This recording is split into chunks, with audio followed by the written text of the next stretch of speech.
Assalamualaikum warahmatullahi wabarakatuh. Waalaikumsalam warahmatullahi wabarakatuh. Alhamdulillahil jabbaril qahhar, al-azizil ghaffar, khaliqil jannati wan nar. Wassalatu wassalamu ala sayyidina Muhammadinil Mukhtar wa ala alihi wa ashabihil adhar, amma ba'du. Saudara-saudara kaum muslimin rahimakumullah.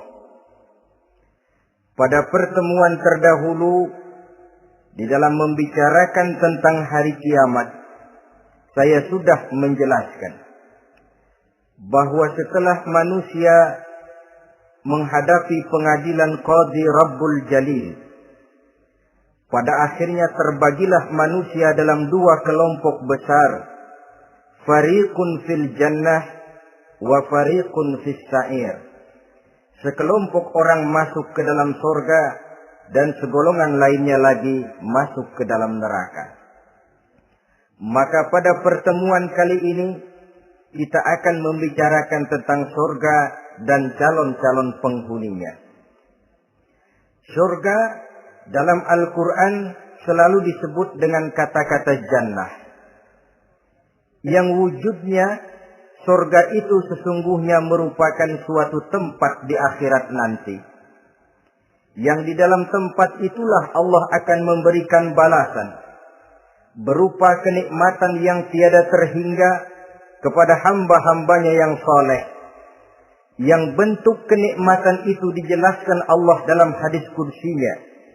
A'dadtu li'ibadiyas salihin ma la aynun ra'at wa la uzunun sami'at wa la khatar ala qalbil bashar. Aku sediakan buat hamba-hambaku yang soleh satu kenikmatan yang belum pernah dilihat oleh mata, belum pernah terdengar oleh telinga, dan belum pernah terdetik dalam hati manusia tentang kenikmatan yang semacam itu. Jadi kalaupun dalam banyak ayat-ayat Al-Quran Allah menggambarkan tentang surga yang di bawahnya mengalir sungai-sungai, jangan disamakan dan dibandingkan dengan sungai yang ada di dunia ini. Kalau surga bercerita tentang pohon dengan segala buah-buahnya, jangan samakan dengan pohon dan segala buah-buahan yang ada di dunia ini. Kalau surga bercerita tentang istana, tentang tempat tidur, tentang permadani dan sebagainya, seluruhnya tidak sama dan tidak bisa disamakan atau dibayangkan dengan yang kita hadapi dalam kehidupan di dunia ini. Di sanalah manusia akan menemukan kehidupan yang hakiki, yang sebenar-benarnya, yang tidak akan pernah berubah untuk selama-lamanya. Adapun kehidupan di dunia ini, boleh saja kita katakan kehidupan yang kamuflase, fata morgana, atau dalam bahasa agama sering disebut dengan kehidupan khayali. Ia berubah, ia bertukar, ia berganti oleh pergeseran masa dan pertukaran waktu. Kita jadi orang kaya di dunia, bagaimanapun kayanya kita, kekayaan itu tidak lain adalah kekayaan khayali namanya. Hari ini dia kaya, besok dia boleh jatuh bangkrut. Tengoklah orang-orang kaya di dunia ini, yang tidak cuma sekedar memperkaya diri untuk dirinya sendiri saja, tapi kadang-kadang sudah mempersiapkan untuk anak-anaknya, untuk cucu-cucunya, untuk iparnya, untuk besannya, pendeknya untuk seluruh keluarganya. Tidak cukup harta cuma untuk 1, 2, 3, bahkan sampai 7 keturunan. Tidak cukup dengan uang miliaran, malah triliunan. Tidak cukup dengan punya tanah yang luas, malah gunung dibeli, laut dibeli, langit pun kalau dijual mau dibeli. Sudah melampaui batas yang dinamakan kewajaran, dihinggapi penyakit rakus bin serakah alias tamak. Lalu menghalalkan segala macam cara untuk mencapai harta, padahal itu tidak lebih dari bayangan khayali. Harta yang banyak itu mampukah menolak penyakit yang hendak datang? Harta yang banyak itu, mampukah menahan tumbuhnya uban selembar di atas rambutnya? Harta yang banyak itu, mampukah mencegah sebuah giginya yang hendak permisi? Dan pada akhirnya, harta yang begitu banyak itu, mampukah menolak kedatangan malaikat maut? Sama sekali ternyata tidak. Itulah kekayaan khayali namanya. Karena itu orang yang terbuka mata hatinya, dia tidak hanya mengejar kekayaan khayali ini, dia mengejar kekayaan hakiki yang terpendam di dalam kepribadian berupa al-akhlakul karimah. Akhlak dan budi pekerti yang terpuji yang menghiasi jiwa dan kehidupannya. Ada sifat sabarnya, ada sifat syukurnya, ada sifat qanaahnya, dan segala macam akhlak yang terpuji. Itulah kekayaan jiwa yang tidak bisa dinilai dengan materi. Kita punya pangkat, jabatan, kedudukan tinggi, pangkat apapun di dunia ini sesungguhnya tidak lebih dari pangkat khayali. Buktinya bahwa dia pangkat khayali, pangkat di dunia ini selalu ada bekasnya. Saudara kenal ada bekas camat, ada? Ada bekas lurah, ada bekas gubernur, ada bekas menteri, ada bekas presiden. Hari ini dia lurah, besok bekas lurah. Hari ini dia camat, besok bekas camat. Hari ini dia menteri, besok bekas menteri. Pangkat khayali.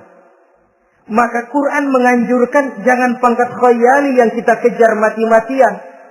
Sampai menggunakan sistem jilat atas, injak bawah, sikut kiri kanan, yang penting dapat kedudukan.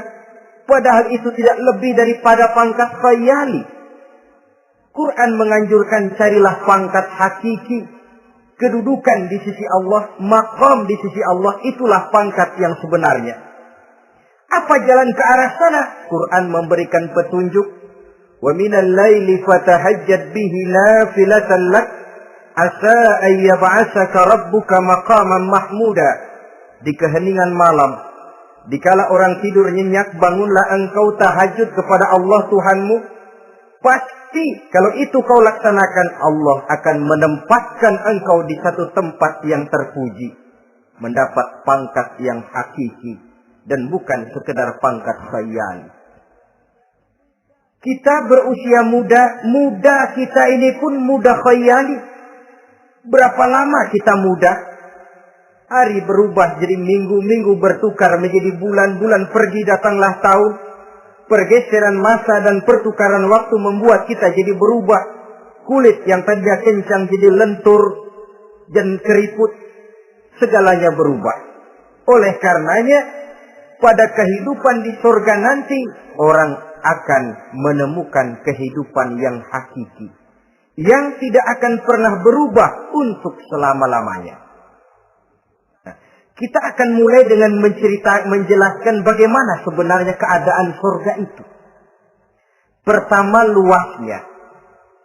Berapa sih luasnya surga? Dengan logika, sekarang ini dunia dihadapi dengan kekhawatiran terhadap peledakan penduduk yang nyaris tidak terkendali. 5 miliar lebih jumlah manusia yang nongkrong di permukaan bumi. Tapi sesungguhnya planet bumi yang kita tinggali ini cuma satu planet kecil dari 9 buah planet yang berada dalam sistem tata surya matahari yang lazimnya kita namakan galaksi. Selain tata surya matahari yang namanya galaksi itu, masih terdapat lagi galaksi-galaksi lain yang dengan sendirinya juga dikitari oleh planet-planet lain. Dan bumi kita yang kita tinggali ini, yang dihuni oleh tidak kurang 5 miliar manusia, hakikatnya cuma setitik debu di tengah angkasa alam yang luas ini. Oleh karenanya, di dalam surah Ali Imran ayat 173, ayat 133, Allah Subhanahu wa taala menjelaskan, "Wasari'u ila maghfiratin min rabbikum wa jannatin 'arduha as-samawati wal ardu u'iddat lil muttaqin." bersegeralah kamu menuju ampunan Allah dan surga yang luasnya seluas langit dan bumi. Seluas langit dan bumi. Sedangkan langit oleh mata telanjang ini kan tidak pernah kelihatan. Yang nampak oleh kita biru di atas itu cuma batas titik pandangan manusia yang terjauh. Dan konon itu adalah refleksi sinar matahari yang menyentuh air laut, melahirkan warna biru. Sedangkan hakikat langit itu sendiri sampai hari ini belum terjangkau oleh kemajuan ilmu pengetahuan. Sejauh-jauhnya manusia pergi baru ke bulan. Mungkin dalam beberapa tahun mendatang dia akan pergi ke planet-planet Mars dan planet-planet lainnya. Tapi itu masih terbatas dalam sistem tata surya matahari atau galaksi kita ini. Belum lagi sampai kepada langit yang pertama. Surga yang disediakan untuk orang-orang saleh ini luasnya seluas 7 lapis langit dan bumi.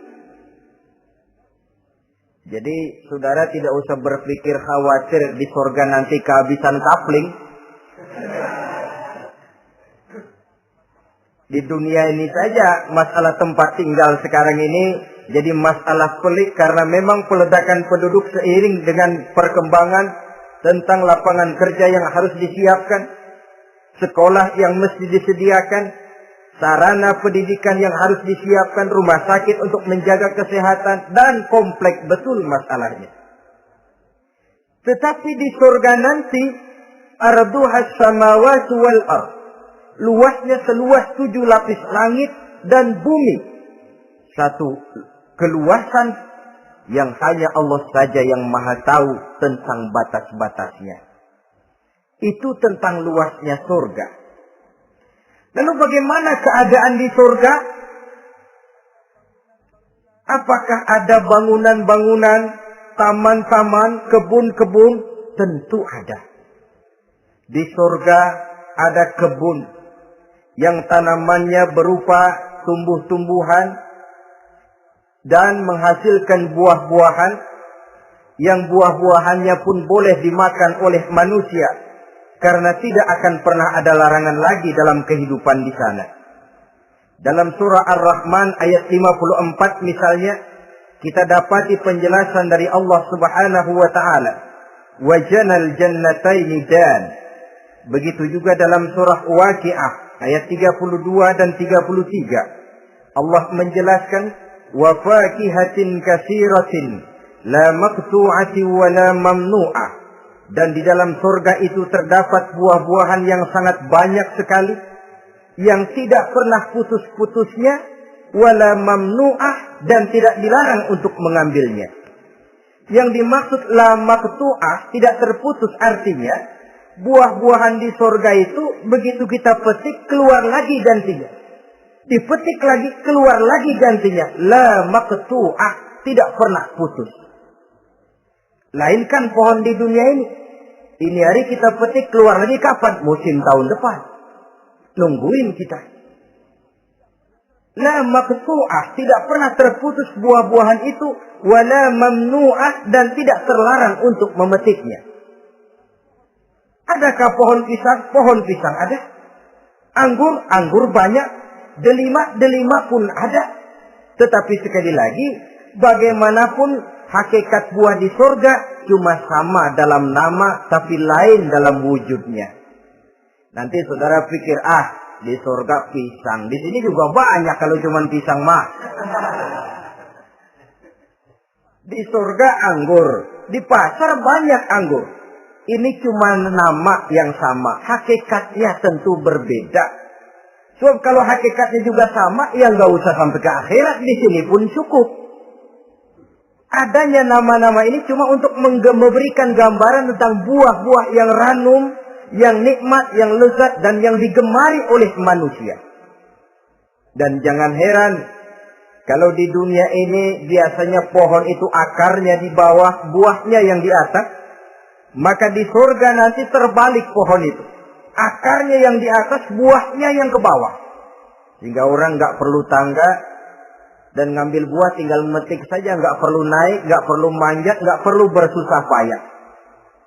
Saudara-saudara kaum muslimin rahimakumullah. Kemudian bangunannya bagaimana? Surga itu pun bertingkat. Di dalam Al-Furqan ayat 10 Allah Subhanahu wa taala menjelaskan, Tabarakalladzi in syaa'a ja'ala laka khairan min dzalik jannatun tajri min tahtiha al-anhar wa yaj'al laka qusura. Maha suci Allah yang apabila ia menghendaki dijadikannya untuk kamu yang lebih baik daripada kehidupan dunia ini, yaitu surga yang di bawahnya mengalir sungai-sungai, dan dibangunkannya untuk kamu istana-istana di dalam surga. Jadi bangunan di surga pun berbeda sesuai dengan amalan orang yang masuk ke dalamnya. Seperti halnya perumahan di dunia ini, ada yang masuk kelas pondok indah, ada juga yang masuk kelas pondok pindah. Itu kan tidak sama itu. Ada pondok indah, ada pondok pindah. Sudah pondok pindah lagi. Kenapa bisa berbeda begitu? Ya tergantung kekuatan ekonominya. Makin tinggi nilai kekuatan ekonominya, makin mampu dia mendirikan istana di dunia. Tapi di surga nanti, yang bikin mampu bukan ekonomi. Yang bikin mampu adalah amalan pada waktu hidup di dunia. Makin banyak amalnya, dengan sendirinya makin baguslah istananya di surga. Tetapi yang namanya surga, dapat empernya juga sudah lumayan betul itu. Seemper-empernya surga masih jauh lebih baik daripada sebagus-bagus istana di dunia ini. Taj Mahal, bangunan yang mengagumkan. Istana Raja Persia, bangunan yang menggiurkan. Sehebat-hebatnya istana dunia, masih jauh lebih mending empernya surga. Konon ya, menurut satu riwayat, baunya surga itu sudah bisa dicium 40 tahun perjalanan. Menurut riwayat lain 500 tahun perjalanan. Menurut riwayat satu lagi 70 tahun perjalanan. Baunya surga sudah dapat dicium oleh manusia. Saudara-saudara kaum muslimin rahimakumullah. Nah, di dalam bangunan-bangunan surga itu, seperti halnya terdapatlah kamar-kamar ghuraf dalam istilah Quran itu, yang juga berisi dipan, ranjang, tempat-tempat tidur yang indah-indah, dilengkapi dengan kasur-kasur yang tebal dan empuk, bantal dan permadani yang daripadanya bertahtakan emas. Terulah tempat tidur paling menggiurkan kita zaman sekarang ini yang namanya Dunlopillow atau Alga Spring Bed. Sejauh itu bayangan kita menggambarkan masih belum apa-apanya ketimbang tempat tidur yang ada di surga itu nanti. Saudara-saudara kaum muslimin, apakah juga penduduk surga makan, minum, memakai pakaian? Iya. Mereka akan beroleh gelas, piala, kendi, cerek, dan piring-piring yang terbuat dari emas dan perak. Tentu tidak usah gambarkan lagi macam emas dan perak di dunia. Emas dan peraknya akhirat, saudara-saudara. Tetap saja mana ainun ra'at, wala uzunun sami'at, wala khatara fi qalbil bashar. Belum pernah dilihat mata, belum pernah didengar telinga, dan belum pernah terdetik dalam hati manusia tentang wujud yang semacam itu. Apa pakaian mereka? Pakaian penduduk surga dari sutra yang lembut dan tebal, berwarna hijau. Kemudian saudara-saudara, sungai juga mengalir di sana. Mata airnya antara lain berwarna jernih. Ada yang air susu, ada yang sungai madu, ada yang khamar atau sungai arak. Dan penduduk surga boleh meminumnya. Tidak ada larangan sama sekali. Timbul pikiran konyol, kalau di surga orang pada minum arak, apa banyak yang teler di surga? Ya tentu tidak. Sebab di sana saya katakan tadi kehidupan yang hakiki. Segalanya diperbolehkan, segalanya dipersilahkan. Nah, lalu untuk masuk ke surga itu apa melalui pintu? Memang melalui berbagai macam pintu. Dan ada pintu-pintu khusus yang tidak boleh dimasuki orang lain. Sayyidina Abu Bakar Siddiq radhiyallahu an pernah bertanya tentang hal itu kepada baginda Nabi. Ya Rasul, apakah di surga ada pintu-pintu khusus? Ada, Abu Bakar. Ada di dalam surga itu pintu yang namanya Rayyan. Tidak boleh masuk ke pintu itu melainkan orang-orang yang puasa. Orang-orang yang rajin puasa, mereka akan masuk ke surga melalui satu pintu yang dinamakan Babur Rayyan atau pintu Rayyan. Ada pintu jihad yang masuk lewat itu hanya mereka orang-orang yang waktu di dunia sepanjang hidupnya berisi jihad, menegakkan dan meninggikan kalimat Allah.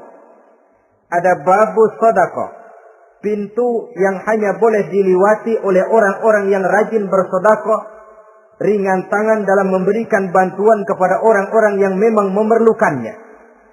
Dan setiap orang melalui pintu yang sesuai dengan amalannya masing-masing. Ketika itu Abu Bakar bertanya, ya Rasul, apa ada orang yang dipanggil dari tiap pintu? Tiap pintu manggil dia.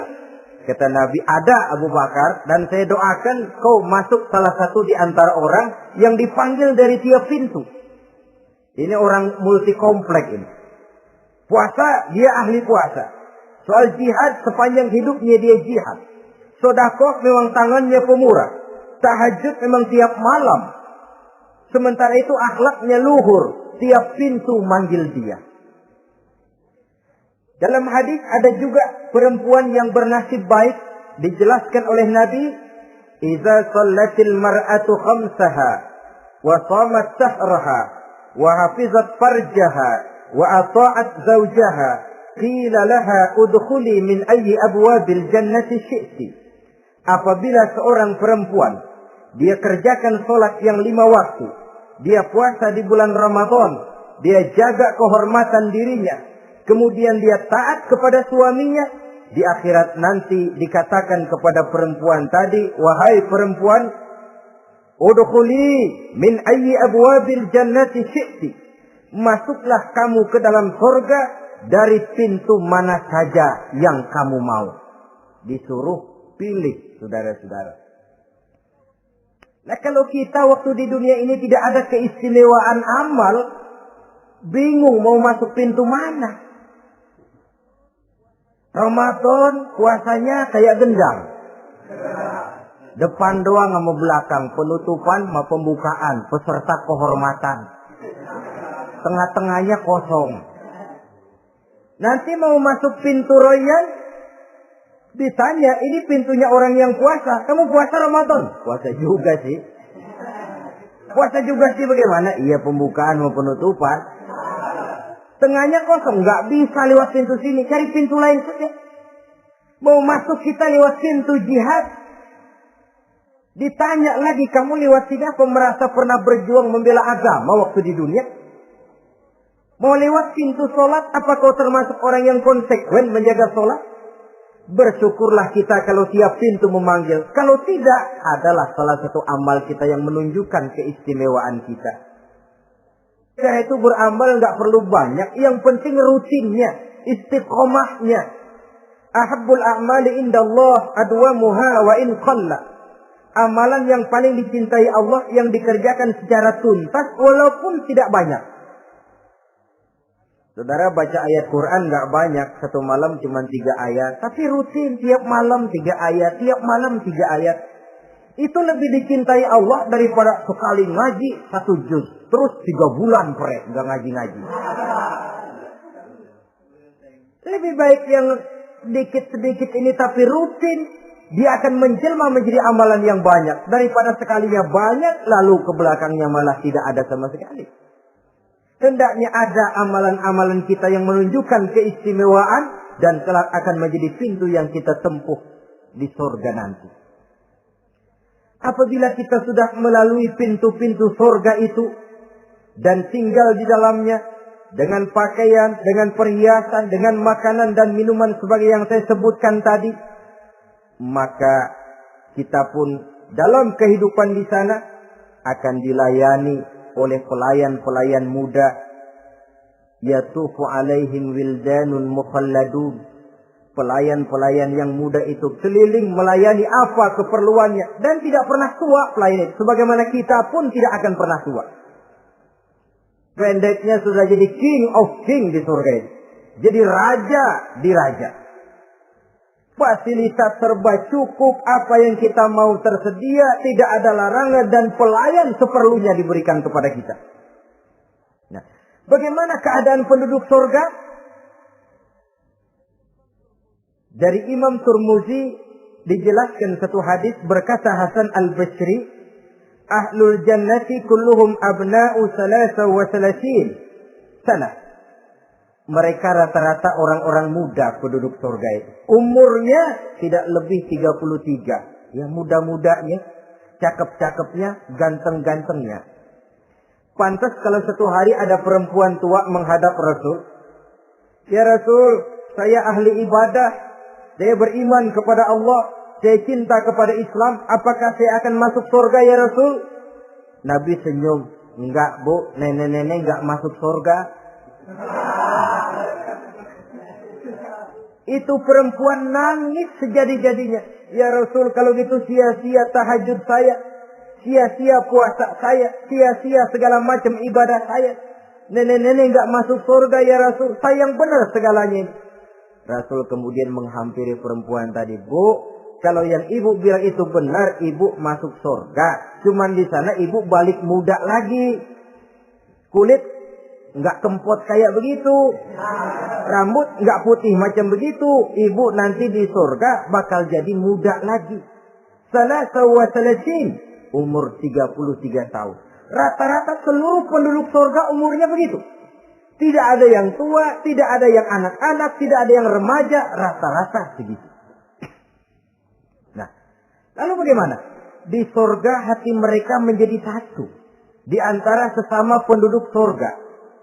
Tidak ada yang iri hati, tidak ada yang punya sifat dendam. Itu keadaan di surga. Walaupun bertetangga, yang satu bisa mengunjungi yang lain, yang satu bisa nengokin yang lain. Tapi tidak ada sifat iri hati dan dengki. Tidak ada yang satu datang ke tempat saudaranya di surga. Loh, kapling lo lebih luas dari gua. Ini nggak ada Tuhan. Tidak ada. Semuanya hati sudah menjadi satu. Tidak ada dendam, tidak ada iri hati. Kan jauh bedanya dengan kehidupan di dunia ini toh. Kadang-kadang di dunia ini begitulah romantikanya. Kita melarat, disuraki orang. Kita sedikit kaya, diselidiki orang. Ada saja yang iri, ada saja yang hasut. Dan selalu mencari cara untuk menjatuhkan kita. Di surga, hal semacam itu tidak akan kita temui. Orang tidak punya sifat iri hati dan dendam. Lalu bagaimana lagi keadaan penduduk surga itu? Mereka selalu merasa senang dan bahagia. Tiap hari, tiap saat yang dirasakan cuma itu saja. Tidak diselingi seperti kehidupan di dunia ini. Di mana senang berseling dengan susah, bahagia berganti dengan derita. Ada senyum bahagia, ada tangis menahan derita. Itu romantika kehidupan di dunia. Di akhirat itu tidak akan pernah ditemui dalam surga nanti. Orang selalu merasa senang karenanya di sana tidak ada keluh kesah. Tidak ada orang yang murung. Tidak ada orang yang narik nafas panjang sambil menghitung bintang di langit. Selalu merasa senang dan selalu merasa bahagia. Lalu bagaimana kondisi fisik mereka? Di surga tidak ada orang yang cacat. Baik ia cacat rohani ataupun cacat jasmani. Seperti yang kita temui di dunia ini, ada saja cacatnya. Kadang-kadang jasmani sehat, rohaninya sakit. Kadang-kadang rohaninya bagus, jasmaninya cacat. Di surga, orang sempurna, komplit, cukup. Tidak ada yang cacat rohani ataupun yang cacat jasmani. Kalau dalam kehidupan di dunia ini mereka cacat, bagaimana? Mereka akan utuh dan sempurna apabila masuk ke dalam surga. Dan di surga, sungguh pun mereka makan, sungguh pun mereka minum, mereka tidak akan pernah buang air. Baik air besar maupun air kecil. Sebab kalau makan dan minum di surga harus buang air, tentu malaikat harus menyediakan WC. Dan kalau surga sudah ada WC, tentu tinja yang repot. Saudara-saudara kaum muslimin, tidak buang air, juga tidak buang angin. Dan tidak sakit. Tidak terkena penyakit. Penyakit apapun namanya, sudah di surga itu daerah bebas penyakit. Jadi barangkali kalau keluar ke halaman surga nggak pakai baju masuk angin, tidak. Sebab di sana repot nyari duit kerokan. Segalanya sempurna, segalanya cukup. Lalu bagaimana kalau tiap saat mereka makan, tiap saat mereka minum tapi tidak buang air? Konon keringat yang keluar dari mereka, tubuh mereka. Dan keringat yang keluar itu mengandung bau kasturi yang amat sangat harum baunya. Saudara-saudara, kemudian penduduk surga itu oleh Allah diberikan teman hidup yang namanya bidadari. Makhluk Allah yang teramat sangat cantiknya, yang tidak bisa kita bayangkan macam apa cantiknya. Barangkali kalau kita menonton film, kita kagum dengan bintang-bintang film kenamaan yang cantiknya selangit. Itu mah belum ada seujung kukunya dari para bidadari. Mereka dalam Quran disebut azwajun mutahharah, istri yang disucikan. Apa pengertian suci di sini? Belum pernah tersentuh sebelumnya, baik oleh manusia, baik oleh jin, baik oleh malaikat sekalipun. Jadi memang orisinil, build up dari sononya belum kepake. Khusus untuk manusia yang masuk surga. Belum pernah kepegang sama manusia. Jangankan manusia, jin dan malaikat saja belum pernah megang. Lahirkan di dunia sekarang ini, kita mau cari barang orisinil sudah repot. Ya mujurlah kalau saudara menemukan seorang gadis yang orisinil paten, masih build up, barangkali mujur. Tapi umumnya terutama di kota-kota besar, ya sudah kita dapat second hand juga masih lumayan. Kalau tidak rongsok-rongsok bener mah. Ini kadang-kadang sudahlah second hand, kondisinya juga 30%. Udah mesti nyervis melulu kita. Saudara-saudara, azwajun mutahharah, belum pernah tersentuh oleh siapapun. Lalu makna tahara ini, mereka selalu suci. Tidak pernah baik menstruasi atau mencret. Tidak pernah. Dan kalau perempuan kita, istri-istri kita di dunia ini kan 1 minggu dalam sebulan terkena dapat fasilitas dia untuk tidak sholat, untuk tidak ibadah, masa haid itu. Perempuan di surga yang namanya bidadari tidak akan pernah mengalami haid. Lalu apalagi keistimewaannya? Selalu perawan. Tidak pernah janda. Walaupun tiap hari dipakai, habis dipakai perawan lagi. Saudara-saudara yang saya hormati, itu diperuntukkan untuk penduduk-penduduk surga. Nah itu laki-laki itu. Iya, kalau perempuan bagaimana? Satu riwayat menjelaskan mereka akan menjadi ratu di surga. dengan segala kenikmatan yang juga tidak pernah mereka bayangkan sebelumnya. Riwayat lain menjelaskan bahwa mereka juga akan berkumpul dengan suami, istri, dan anak-anaknya jikalau mereka memang orang-orang soleh. Ada juga riwayat lemah menjelaskan bahwa mereka akan mendapat bidadara istilahnya. Saudara-saudara kaum muslimin rahimakumullah. Pendeknya surga dan seluruh kenikmatan yang ada di dalamnya tidak pernah mata melihat, belum pernah telinga mendengar, belum pernah terdetik dalam hati manusia. Oh, di surga begini kali ya. Berbeda dengan itu. Oh, bidadari begini kali ya. Kalau masih begini kali ya, masih bisa dibayangin. Ini sudah nggak bisa dibayangin.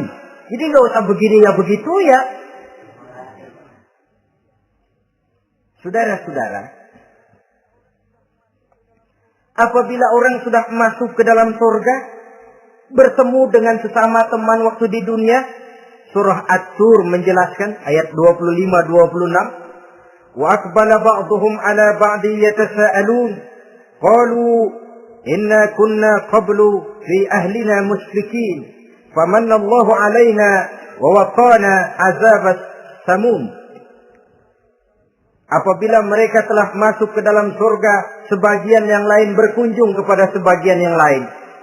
Cara kita belah sono, ini teman kita dulu waktu dunia, yuk samperin yuk. Ba'duhum ala ba'di yatasaalun, saling tanya menanya. Kalau istilah kita, sampai juga kemari? Iya.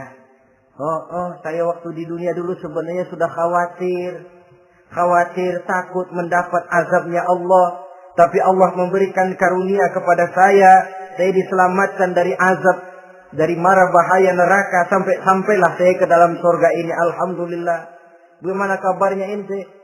Alhamdulillah saya juga sampai ke surga ini. Si fulan bagaimana? Nyangkut kali dia mah di neraka. Yatasaalun, saling tanya menanya hal ihwal dan keadaan mereka. Tapi satu hal yang jelas, saudara-saudara, di surga nanti itu tidak ada perkataan yang sia-sia, tidak ada ucapan kotor, tidak ada omongan keji, dan tidak ada omongan kosong. Tidak ada omongan yang sia-sia, ucapan-ucapan yang kotor, mencaci maki, itu tidak ada. Karena sifat marah pun tidak ada dalam surga. Kalau di sini kadang-kadang sedikit marah sudah semrawut, kata-kata kita sudah out of control. Di sana tidak ada kata-kata kosong yang tidak ada manfaat dan tidak ada gunanya. Saudara-saudara kaum muslimin rahimakumullah. Kemudian yang terakhir, kita akan membicarakan apa saja nama-nama surga itu dan siapa calon orang-orang yang masuk ke dalamnya. Pertama, yang dinamakan Jannatul Firdaus atau surga Firdaus. Surga Firdaus ini oleh Allah Subhanahu wa taala disediakan untuk orang yang dijelaskan dalam surah Al-Mu'minun ayat 1 sampai dengan 11. Qad aflahal mu'minun. Beruntunglah orang-orang yang beriman. Jadi kalau saudara ingin dapat kapling di tempat yang namanya Firdaus, itu boleh pesan mulai sekarang. Nafas masih ada, Allah masih memberikan kesempatan untuk hidup, pesan tempat dari sekarang. Apa harga karcisnya? Pertama, qad aflahal mu'minun, harus beriman. Ini syarat mutlak. Tidak beriman, nggak usah minta karcis. Minggir. Ini karcis pertama harus untuk orang yang beriman. Setelah itu yang kedua apa? Allazina hum fi salatihim khashi'un. Mereka yang khusyuk di dalam salatnya. Jadi untuk mendapat tiket ke surga Firdaus itu setelah beriman khusyuk di dalam salat. Artinya khusyuk tarkul ghair li ajlil amal. meninggalkan yang lain dan hanya memfokuskan diri kepada satu pekerjaan yang sedang dihadapi. Kalau kita makan sambil ngobrol, itu namanya makannya nggak khusyuk. Sebab ada sambil ngobrolnya. Nah, sholat yang khusyuk, sholat yang di dalamnya tidak berisi yang lain kecuali sholat itu. Meninggalkan yang lain dan hanya memfokuskan diri saja untuk melaksanakan suatu amalan. Dan sholat khusyuk itu berat. Kadang-kadang waktu mau sholat kita nggak ingat apa-apa. Begitu sudah masuk takbir yang kita lupa malah kita ingat. Itu kurang ajarnya iblis. Mau sholat nyari dompet nggak ketemu, begitu takbir. Aduh, dompet di atas meja. Ini kalau sembahyang lama-lama digerataki orang nanti nih. Mulai kocar kacir sholat kita. Makanya kata Imam Nawawi, sudah dinamakan khusyuk untuk tingkatan orang awam. Kalau pada waktu takbir dia ingat Allah. Begitu aja dulu dah tingkatan orang awam itu. Sebab yang namanya khusyuk itu hudurul qalbi wa sukunul jawarih. Hatinya ikut sholat, anggota badannya tenang tentram di waktu sholat. Khusyuk. Kalau waktu sholat garuk sono, garuk sini, kaki ketekas, ketekus. Sudah, anggota badannya nggak khusyuk. Atau anggota badannya tenang tentram, nggak gerak-gerak, cuma hatinya ngayap kemana-mana. Badannya di musola, hatinya di pasar. Itu juga nggak khusyuk. Dan itu berat. Karena itu, ini syarat kedua untuk mendapat tiket ke Firdaus. Imam Ali saja pernah dites oleh Rasul. Ya Ali, saya ya Rasul, kalau kau bisa sembahyang khusyuk, aku boleh kasih kau serban. Kamu boleh pilih yang hijau atau yang putih nanti. Baik ya Rasul, sembahyang beliau 2 rakaat. Selesai salam ditanya, yang mana sorbannya Li? Kata Imam Ali, yang hijau ya Rasul. Belum nengok, udah yang hijau ya Rasul. Kata Nabi, kalau begitu ente nggak khusyuk Li. Kenapa? Mungkin tadi waktu sujud mikirin, ntar kalau gua ditawarin milih yang hijau aja dah. Belum nengok sudah menjawab. Saudara-saudara, yang ketiga, wallazina hum 'anil lagwi mu'ridun. Orang-orang yang menghindarkan diri dari ucapan dan perbuatan yang sia-sia, yang tidak ada gunanya. Ini tiket yang syarat yang ketiga untuk mendapat tiket ke Firdaus itu menghindarkan diri baik dari ucapan ataupun perbuatan yang sia-sia, yang tidak ada nilainya, baik dalam pandangan manusia, lebih-lebih lagi dalam pandangan Allah.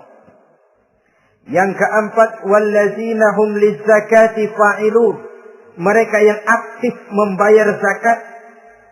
Kemudian yang kelima, wallazina hum lifurujihim hafizun illa ala azwajihim aw ma malakat aymanuhum fa innahum ghairu malumin. Orang-orang yang memelihara kehormatan dirinya kecuali kepada istrinya atau kepada budak sahayanya, pandai mengendalikan nafsu, tidak terperosok memperturutkan syahwatnya.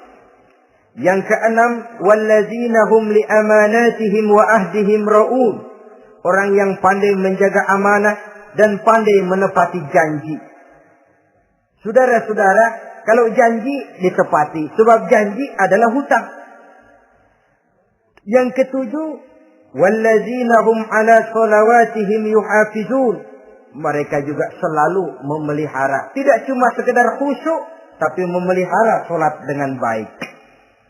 Ayat ke-11 dari Al-Mu'minun ini ditutup oleh Allah dengan jelas, ulaika humul warisun allazina yarisuna al-firdausa hum fiha khalidun. Mereka itulah para ahli waris yang akan menerima warisan berupa surga Firdaus dan mereka kekal di dalamnya. Kalau tadi sudah kita tangkap bahwa begitu besar kenikmatan yang ada di dalam surga, ternyata barang yang mahal memang tidak mudah untuk didapat.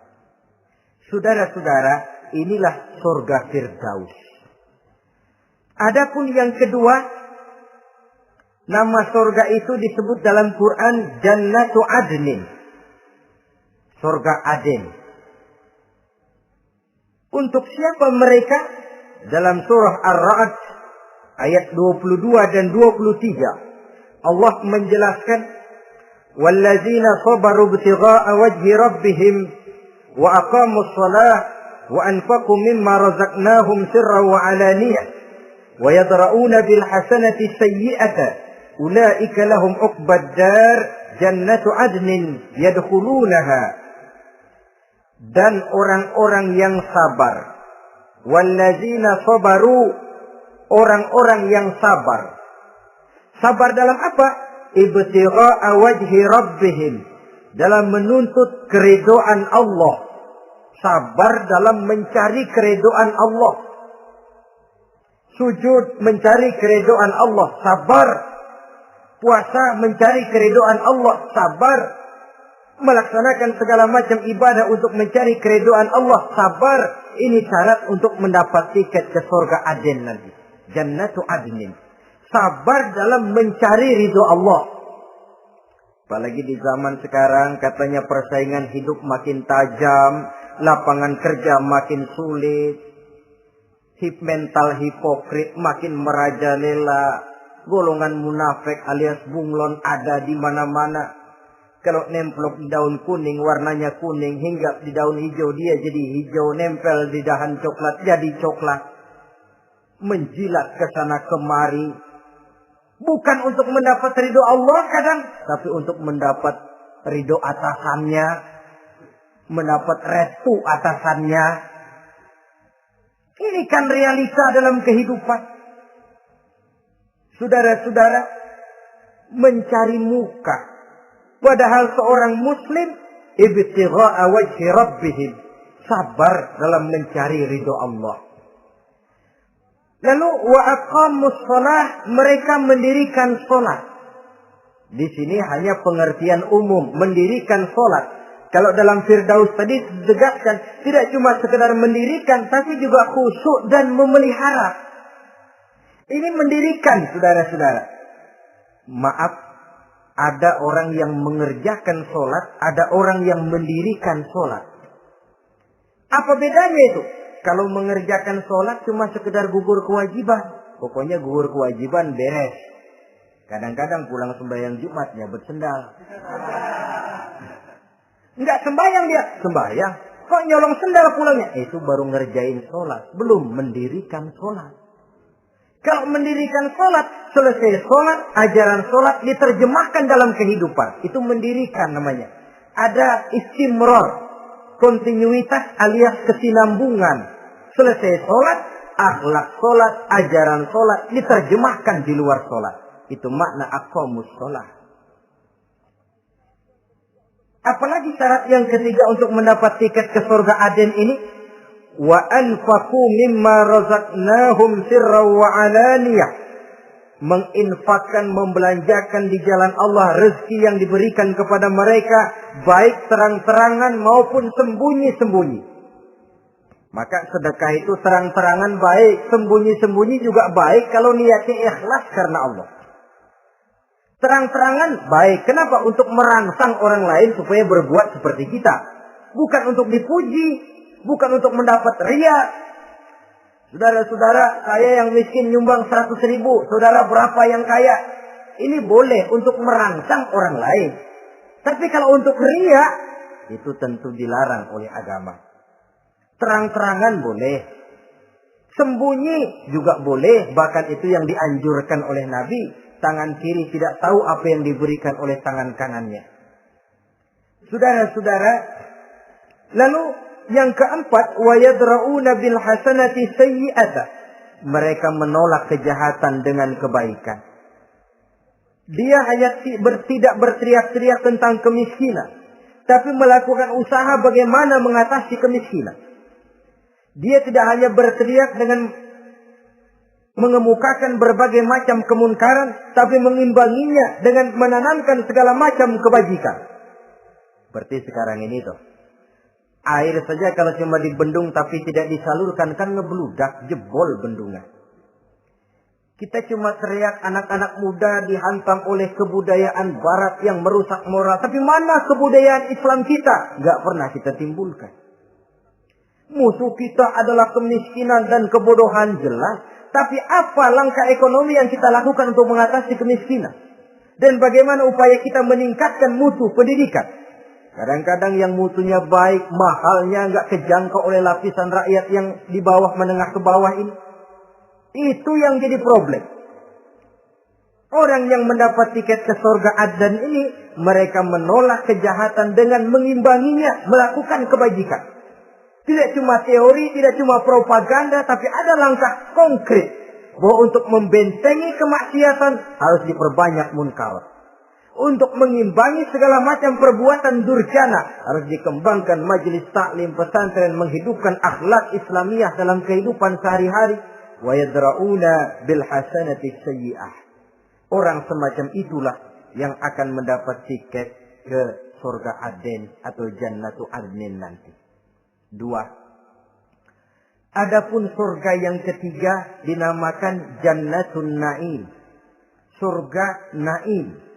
Naim mengandung arti penuh kenikmatan. Tiketnya sederhana saja. Al-Qalam ayat 34. Inna lil muttaqina inda rabbihim jannatu na'im. Sesungguhnya bagi orang-orang yang bertakwa kepada Allah, mereka akan mendapat balasan berupa jannatun na'im. Surga Naim namanya. Jadi tidak banyak untuk mendapatkan surga Naim ini, cuma takwa. Cuman takwa yang jadi banyak. Apa itu takwa? Sekarang ini kan takwa jadi lalap. Dan orang sering menggunakan istilah agama di zaman sekarang ini untuk maksud yang tidak sama dengan maksud agama. Padahal takwa ini jelas. Sebelum Islam datang ke Indonesia, kita orang Indonesia tidak kenal kata-kata takwa. Maka kalau harus menggunakan kata takwa, pengertiannya harus dikembalikan kepada pengertian Islam. Ini sih enggak. Orang yang mana aja kalau dilantik bertakwa kepada Tuhan yang Maha Esa, bertakwa, sampai membleh tuh beda bertakwa. Tapi kalau sudah megang jabatan, kadang-kadang takwa ngalor dia ngidul. Tidak relevan lagi. Lalu apa sih yang namanya takwa itu? Sederhana saja. Imtisalul awamir wajtinabun nawahi. Itulah takwa.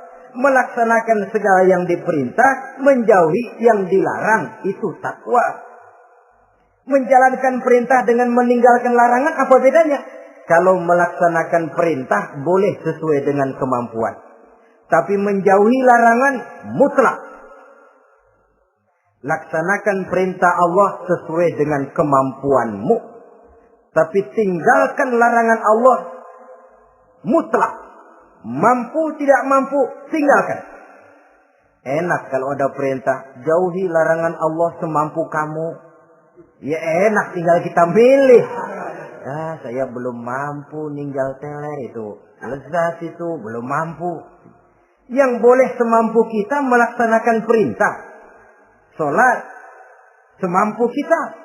Asal jangan mampu lalu pura-pura tidak mampu. Puasa semampu kita. Jihad semampu kita. Tapi kalau sudah meninggalkan larangan mutlak, mampu tidak mampu, harus ditinggalkan. Jadi kelihatannya sederhana takwa ini, tapi masalahnya rumit. Melaksanakan yang diperintah, menjauhi yang dilarang. Dan itu tiket untuk mendapatkan surga Naim atau Jannatun Naim. Yang keempat, saudara-saudara, di antara nama surga itu ada yang disebut surga ma'wa atau Jannatul Ma'wa.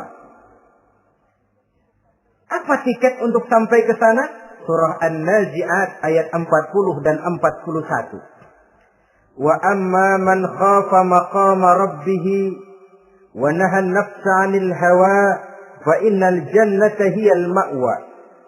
Sesungguhnya orang-orang yang takut kepada larangan Tuhannya, wa nahan nafsa 'anil hawa, dan sanggup mengendalikan nafsu, sanggup mengendalikan diri dari memperturutkan hawa nafsu, fa innal jannata hiyal ma'wa, surga ma'walah tempat tinggalnya nanti. Jadi tiket ke Jannatul Ma'wa ini, pertama khafa maqama rabbih, takut kepada batas-batas yang telah ditentukan oleh Tuhannya. Ini batasnya, kamu jangan nyebrang ke sini. Ini batas yang halal, ini yang haram, ini yang hak, ini yang batil, ini yang ma'ruf, ini yang munkar.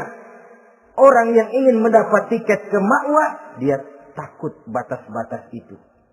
Lalu sanggup mengendalikan diri, tidak sampai memperturutkan hawa nafsunya. Itu tiket ke surga ma'wa. Yang kelima dinamakan surga Darussalam atau Jannah Darussalam. Dijelaskan dalam Al-An'am ayat 126 dan 127. Wa hadza siratu rabbika mustaqima wa qad fassalna al-ayati liqaumin yatadhakkarun lahum darussalam inda rabbihim wa huwa waliyuhum bima kanu ya'malun. Inilah jalan Tuhanmu yang lurus. Telah kami pisahkan ayat-ayat kami bagi kaum yang mau berpikir. Jadi kelihatan di sini untuk mendapat tiket ke Darussalam, istiqomah mengikuti jalan lurus, istiqomah berpegang kepada Islam, dan pandai membedakan apa yang memang oleh Allah sudah dibedakan antara yang hak dan batil, antara yang benar dan salah, dan selalu ingat kepada ayat-ayat Allah. Itu surga Darussalam. Yang keenam dinamakan Darul Muqamah. Siapa penghuninya? Surah Fatir ayat 34-35. Wa qalu alhamdulillahillazi azhaba 'anna al-hazan. Inna rabbana laghafurun syakur. Allazi ahallana darul muqamah min fadlihi. La yamassuna fiha nasabun wa la yamassuna fiha lughub. Yaitu orang-orang yang senantiasa bertahmid, memuji kebesaran Allah Subhanahu wa ta'ala. Mereka akan mendapatkan Darul Muqamah. Yang ketujuh dinamakan surga Maqamul Amin. Ini pun disediakan untuk orang yang bertakwa. Seperti dalam Ad-Dukhan ayat 51. Innal muttaqina fi maqamin amin. Dan yang terakhir, yang kedelapan adalah surga khuldi atau Jannatul Khuldi. Dalam surah Al-Furqan ayat 15 dijelaskan, "Qul adzalika khairun am jannatul khuldi allati wu'idal muttaqun kanat lahum jazaa'an wa masira." Saudara-saudara kaum muslimin rahimakumullah. Oleh terbatasnya waktu, inilah sekelumit tentang surga dan calon-calon penghuninya. Mudah-mudahan dijadikan kita oleh Allah termasuk salah seorang di antara calon-calon yang kelak akan menjadi penghuni surga, mendapat kenikmatan yang kekal dan abadi di dalamnya. Amin ya rabbal alamin. Terima kasih atas segala perhatian. Mohon maaf atas segala kekurangan. Usikum wa nafsi bitaqwallah. Wassalamualaikum warahmatullahi wabarakatuh.